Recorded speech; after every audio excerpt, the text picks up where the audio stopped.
Temas sobre la mesa con Raúl Frías Lucio. Le doy la bienvenida, gracias por acompañarnos en el tema sobre la mesa. En esta ocasión tengo el gusto de intercambiar impresiones con mi colega y amigo Ulises Zamarroni. Ulises, te saludo con afecto. Buenas tardes.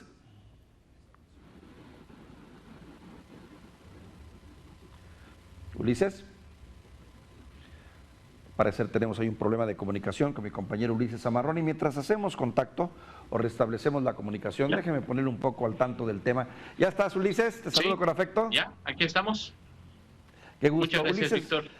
Buenas tardes, gracias por compartir el espacio. Ulises, he estado reflexionando y quisiera pelotear contigo, como se dice en el argot periodístico, un tema que es particularmente delicado en este momento y que nos obliga a tratar de analizarlo y verlo desde la perspectiva correcta, al menos con la información y los indicios que tenemos. Y digo que en el contexto correcto porque es indudable que estamos viviendo pues, un proceso político en México y en los Estados Unidos, de un proceso electoral muy importante en la que mucha de la información que se pudiera dar y dar a conocer, pues podría estar sesgada, contaminada o malintencionada o tal vez bien intencionada, pero en momentos en los que tú sabes que en política pues todo es tiempo y circunstancias. Por eso siempre con la mesura y con la información que se tiene, pues los cálculos y nuestros comentarios deben de ser, procurar ser lo mejor digamos, cultivados o lo mejor informados para tratar de hacer análisis serio.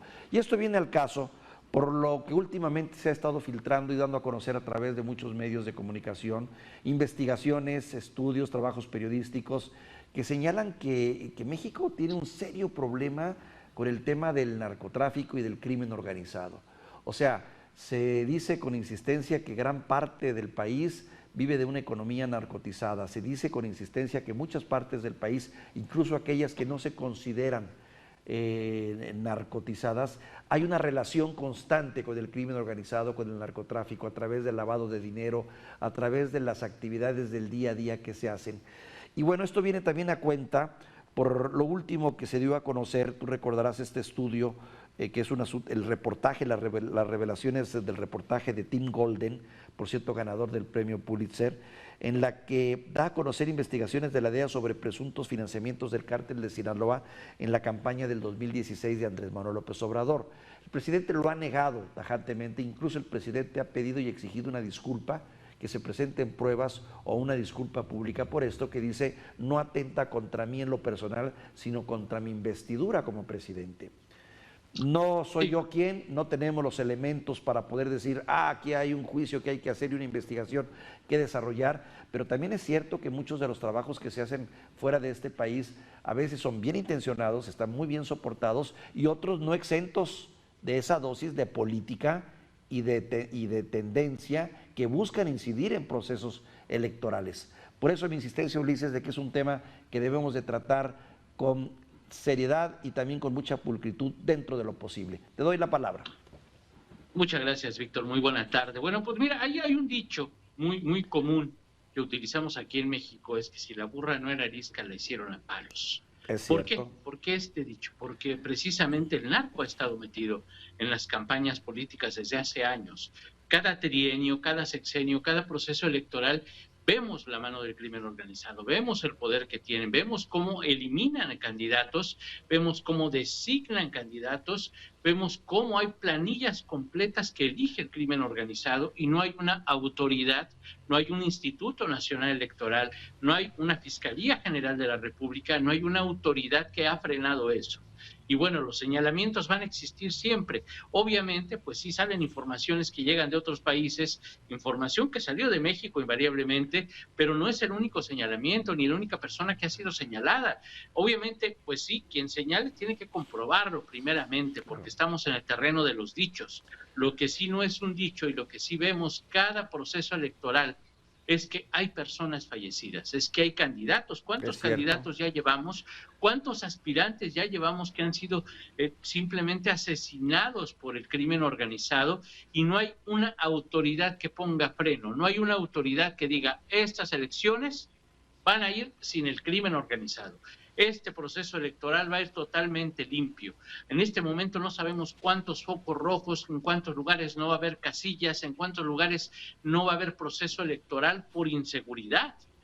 Entonces, creo que todavía la situación no es tan fuera de control. Grave. Digo, ya es grave porque ha habido candidatos muertos, ha habido personas fallecidas, pero ya deberían de estar actuando las autoridades, ya debería de haber una Fiscalía General de la República integrando averiguaciones, si los señalamientos, a ver cómo se van a comprobar, qué es lo que van a hacer tanto quienes señalan y quiénes son los señalados.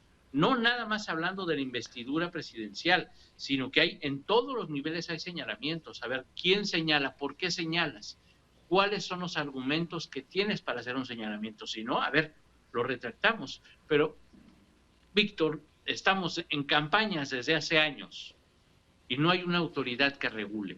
Realmente todos se brincan lo que dice la legislación, todos se brincan lo que dicen las leyes electorales. Parece que los reglamentos, las leyes, lo que debería de regirnos no importa en este país.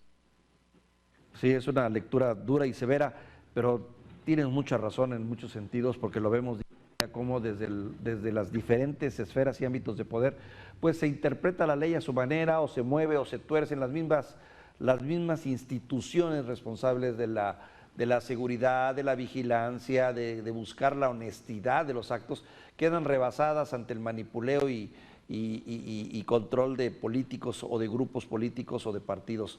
Ahora bien, una pregunta que me lleva también a hacer en base a lo que estaba señalando Ulises. ¿El narcotráfico, el crimen organizado, crees que juega en este proceso electoral y de qué forma?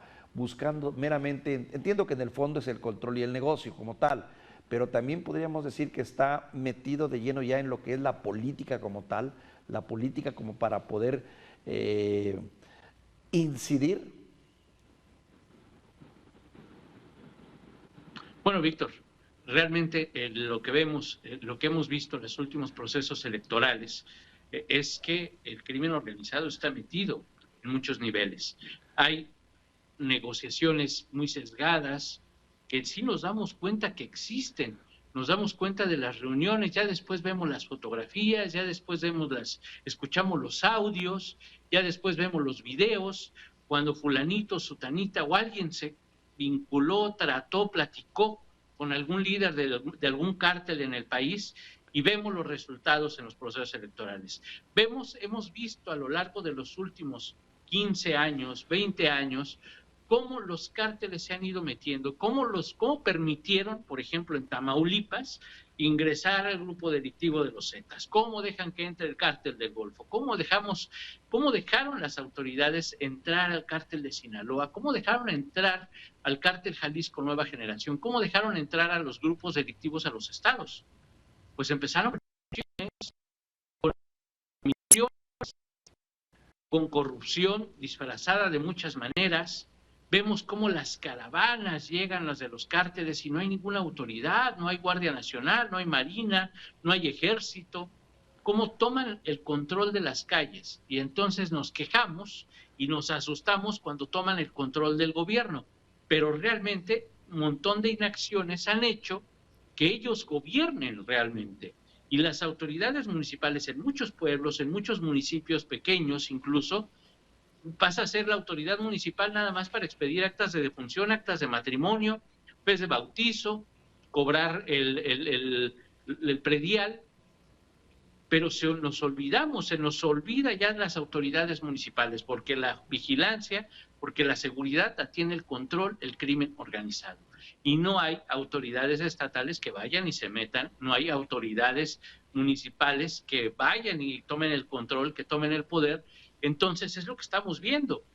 Vemos cómo hay algún aspirante de algún partido, y del partido que sea, simplemente es callado o asesinado. ¿Y claro, qué pasa en las estructuras de los partidos estatales? Nada. Nadie habla de los cárteles, nadie habla del crimen organizado, Víctor. Sí, así es, claro, los gobiernos de los estados, bueno, los municipios, ¿qué te puedo decir? Que son las figuras más frágiles dentro de esta estructura de inseguridad, pero los gobiernos de los estados muchas veces de manera muy cómoda pues se lavan las manos y dejan la responsabilidad a la federación bajo el argumento de que se trata de un ámbito federal y de que ellos poco pueden hacer, que creo es equivocado, pero esa es la realidad. Ahora, bajo esta narrativa, mi querido Ulises, en la que sí coincidimos en muchos puntos, me gustaría que entráramos a la parte de las soluciones. ¿Por dónde está? Adelantaste una hace un momento que tiene que ver con la eficiencia de las autoridades, pero ¿cómo llegar a esa eficiencia en estos tiempos? Y la responsabilidad de los aspirantes y candidatos para hablar del tema. Mira, yo creo que los temas no deberían de estar prohibidos, no deberían ser tabú, porque si el candidato no se atreve a hablar del crimen organizado, ¿qué podemos esperar de nosotros como ciudadanos? Pero claro, sí debería existir una autoridad, la Fiscalía General de la República, que brinde la seguridad que merecemos, que brinde la seguridad para los aspirantes, que brinde la seguridad para todos. Las autoridades estatales deberían precisamente de investigar los delitos cuando ocurren, las amenazas cuando existen. Si tenemos la certeza de que el respaldo de las autoridades, otra cosa sería en nuestro país y viviríamos otro proceso electoral. Caray. Lo que sí queda claro también, Ulises, es que este proceso electoral corre un riesgo altísimo, si no es que ya, de estar permeado por el crimen organizado. Efectivamente. Conmigo. Y es lo mismo que el proceso electoral anterior y el que siguió anteriormente. O sea, cada proceso electoral tiene más riesgos, pero no hay quien lo frene. Caray. Híjole, pues es un escenario bastante complicado. Ulises, espero tener la oportunidad de seguir hablando de este tema que es particularmente sensible y delicado en este momento. Te mando un abrazo, un saludo. Un abrazo, buena tarde. Ulises Zamarroni, compañero nuestro, compañero editorialista y analista también, aparte de un muy buen periodista. Le agradezco mucho que nos haya acompañado en ausencia de Raúl Frías. Soy Víctor Hugo Hernández. Espero que este tema sirva para entender un poco más el contexto en el que estamos metidos en este momento. La mejor de las tardes.